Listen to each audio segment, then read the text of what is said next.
आज घर पे बनाई है मैंने नान और मटर पनीर की सब्ज़ी। तो पहले बनाएंगे मटर पनीर की सब्ज़ी। इसके लिए ले लिए हैं 3 मीडियम साइज़ के टमाटर और इनको रफली चॉप कर लेंगे। ज़्यादा छोटा काटने की ज़रूरत नहीं है। और दूसरी तरफ हमने पानी चढ़ा दिया है गैस पे, तो इसमें हम रफली चॉप किए हुए टमाटर डालेंगे और साथ में 7 से 8 कली लहसुन की डालेंगे और इसमें कुछ खड़े मसाले भी ऐड करेंगे। तो 2 तेज़ पत्ते को डाल दिया है और 7 से 8 काली मिर्ची, 2 लौंग और एक छोटा सा टुकड़ा दालचीनी का। तो इसमें दालचीनी का फ्लेवर बहुत बढ़िया आता है, चाहे शाही पनीर हो चाहे मटर पनीर हो, तो दालचीनी को डालना ना भूलें। और साथ ही हमने 1 चम्मच भर के कश्मीरी लाल मिर्ची को डाल दिया है। अगर आपके पास साबुत कश्मीरी मिर्च हैं तो उन्हें डाल दीजिए और पिसी हुई हैं तो उन्हें डाल दीजिए। और दूसरी तरफ हम दूसरी तैयारी कर लेंगे। तो हमने 5 जो है मीडियम साइज़ की प्याज ले ली हैं। इनको हम जो है लच्छों में काट लेंगे। बारीक बारीक वैसे काटने की ज़रूरत नहीं है, लंबा लंबा और पतला पतला इनको काट लेंगे। तो सारी प्याज हमने काट ली है। अब क्या करेंगे कि इनके सभी लच्छे खोल लेंगे और जितने खुलते हैं उतने हमने खोल लिए हैं। वैसे तो रह जाते हैं लेकिन तलने के बाद ये अपने आप ही अलग अलग हो जाते हैं। और दूसरी तरफ हमने जो है कढ़ाई रख दी है, तेल बिल्कुल गर्म हो गया है, उसमें हम डाल देंगे प्याज। तो प्याज को हमें जो है गोल्डन ब्राउन होने तक भूनना है और इस प्याज का इस्तेमाल हम मटर पनीर की सब्ज़ी में करेंगे। तो इस तरह से जो है करके ये 4 से 5 मिनट में अच्छे से भुन जाता है। इसको भुनने में थोड़ा सा ज़्यादा टाइम लगता है। और दूसरी तरफ हमारे टमाटर बॉईल होके बिल्कुल तैयार हैं। ये ले ली है हमने फ्रोज़न मटर। तो इसको हमने जो है फरवरी के महीने में छील के फ्रीज़र में रख दिया था, तो अब तक हम इसे इस्तेमाल कर रहे हैं।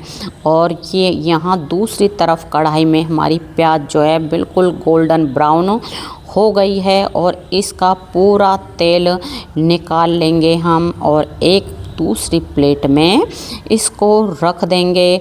और जो एक्स्ट्रा प्याज है मतलब बची हुई है, उसको भी हम इसमें दोबारा मतलब डाल देंगे, क्योंकि इस प्याज को भी सारी प्याज को हमें पनीर की सब्ज़ी में डालना है। और साथ ही दूसरी तरफ हमारी मटर बॉईल हो रही है, तो उसमें हम जो हमने पनीर के टुकड़े काटे हुए हैं उनको डाल देंगे। इस तरह से क्या होता है कि पनीर सॉफ्ट हो जाती है।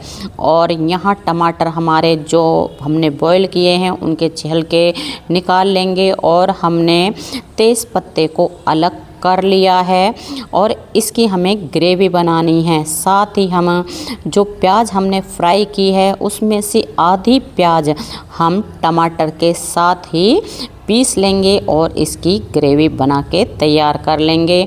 और सेम कढ़ाई में जिसमें हमने प्याज को जो है तला था, तो उसमें ही से थोड़ा सा ऑयल निकाल लेंगे, क्योंकि एक्स्ट्रा ऑयल था।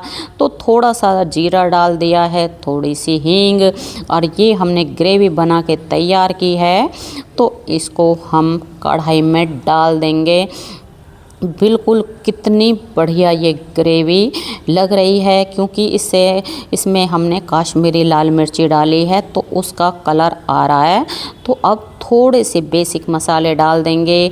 1 छोटा चम्मच हल्दी पाउडर डाला है और 2 हमने धनिया पाउडर डाले हैं, टेस्ट के अकॉर्डिंग नमक। और साथ में जब ग्रेवी में बॉईल आ जाए तो जो हमने प्याज फ्राई की हैं तो उनको भी हम इस ग्रेवी में डाल देंगे। और कितनी बढ़िया लग रही है ये ग्रेवी देखने में ही। इसी तरह की जो है शाही पनीर की ग्रेवी दिखती है और इसी तरह से जो है मलाई कोफ्ते की भी ग्रेवी दिखती है। और अब हम क्या करेंगे कि जो हमने मटर और पनीर बॉईल करके रखे हैं उनको भी हम इसी टाइम सब्जी में डाल देंगे। तो मटर पनीर में पानी कम था तो इसलिए हमने ऐसे ही उनको डाल दिया है। पानी ज़्यादा हो तो आप क्या करें कि उस पानी निकाल के डालें। और अब इसमें हमने 1 चम्मच किचन किंग का डाला है, थोड़ी सी कसूरी मेथी को क्रश करके डाल दिया है, थोड़ा सा जो है हरा धनिया काट के डाल दिया है और सभी को मिक्स कर देंगे। तो हमारी जो है मटर पनीर की सब्ज़ी बनके तैयार है। देखने में ही कितनी बढ़िया लग रही है और खाने में भी ये बहुत ही ज़्यादा टेस्टी लगी थी। तो आप चाहें तो इसके ऊपर जो है फ्रेश क्रीम भी डाल सकते हैं। और यहाँ हमने जो है 1 घंटे पहले नान का आटा लगा के रख रखा है। इसको थोड़ा सा मसल लेंगे, चिकना कर लेंगे। अब एक लोई ले लेंगे और उसको हम बेलेंगे। तो ऊपर नीचे थोड़ी सी मैदा को डस्ट कर लेंगे। तो हम ये नान जो है प्योर मैदा से नहीं बना रहे हैं, इसमें हमने आधा आटा और आधा मैदा मिक्स किया है। तो आपको दिख रहा होगा ब्राउन ब्राउन लग रहा है थोड़ा सा, क्योंकि मैदा तो है ना बिल्कुल वाइट होती है। तो हमने आधा मैदा आधा आटा लिया है और इस पे थोड़ी सी जो है बेलने के बाद थोड़ी कलौंजी लगा देंगे, थोड़े से धनिए के पत्ते कटे हुए और इसके ऊपर 1-2 बार हल्के हाथ से बेलन चला देंगे ताकि जो कलौंजी धनिया हमने डाला है वो चिपक जाए। हाथ में उठाने के बाद थोड़ा सा पानी ग्रीस कर देंगे ताकि रोटी तवे में चिपक जाए। तो यहाँ हमारा तवा बिल्कुल गरम है। तो ये वैसे तो नॉनस्टिक तवा है लेकिन इसकी परत उतर गई है, तो इसलिए हम जो नॉर्मल रोटी है वो भी इसी के ऊपर बनाते हैं। लेकिन आज इसने अपनी है ना वो दिखा दी है कि भाई मैं नॉनस्टिक हूँ, तो इसलिए रोटी इसके ऊपर अच्छे से नहीं चिपकी और वो छूट के जो है गैस के बर्नल पे ही गिर गई। तो इस तरह से हमारी ये रोटी बन गई है, नान बन के तैयार है। और ऐसे ही हम दूसरे नान को भी तवे के ऊपर डाल देंगे। तो ये भी हमारी बिल्कुल बन के तैयार है। तो लग रही है ना देखने में कितनी बढ़िया। तो आप भी इस तरह से ज़रूर बनाएं।